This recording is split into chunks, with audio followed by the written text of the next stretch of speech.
আপনি কাউকে কোনো একটা জিনিস দিচ্ছেন না। এতে সেই মানুষটা যেমন কষ্ট পাচ্ছে ঠিকই, কিন্তু সে সেই কষ্টটাকে সহ্য করে নিচ্ছে। তার মধ্যে না পাওয়ার একটা বেদনা আছে ঠিকই, কিন্তু সেই কষ্টটা খুব একটা বেশি নয়। সেই কষ্টটাকে সে সহ্য করে নিতে পারছে। কিন্তু কাউকে যখন আপনি মগডালে উঠিয়ে তার সিঁড়িটা নিচ থেকে কেড়ে নিলেন, অথবা কাউকে অনেক কিছু দিয়ে আপনি তারপরে আর কিছুই দিচ্ছেন না।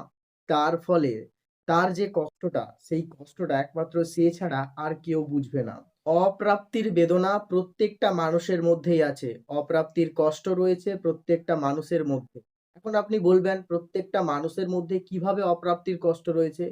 কেননা প্রত্যেকটা মানুষের জীবনেই কিছু স্বপ্ন থাকে, কিছু আশা থাকে, কিছু টার্গেটস থাকে যেগুলোকে তারা পূরণ করার জন্য মরিয়া হয়ে থাকে। কিন্তু সবার তো সব স্বপ্ন, সব আশা পূরণ হয় না। জীবনে প্রত্যেকটা মানুষই স্বপ্ন দেখে। একটা বাচ্চা শিশু জন্মগ্রহণের পর যখন সে বুঝতে শেখে, যখন তার মধ্যে সেন্স আসে, তখন সে ফিল্ডে নিজেকে প্রতিষ্ঠা করতে চায়। সেই ফিল্ডকে নিয়ে সে বিভিন্ন রকমের স্বপ্ন দেখে এবং সে চায় সেই ফিল্ডের মাধ্যমে তার স্বপ্নগুলোকে বাস্তবায়িত করতে। তার জন্য প্রত্যেকটা মানুষই যারা স্বপ্ন দেখছে কঠোর পরিশ্রম করে। কিন্তু সবাই সবসময় কঠোর পরিশ্রম করলেও সবার সব স্বপ্ন কখনোই পূরণ হয় না। কষ্টের সাথে ভাগ্যেরও যেন কোথাও একটা যোগবন্ধন আছে।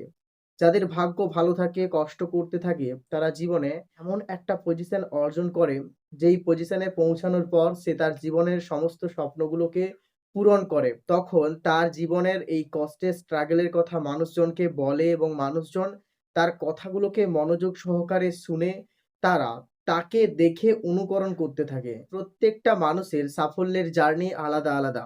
কেউ কখনো কাউকে অনুকরণ করে সাফল্য কখনোই পাবে না।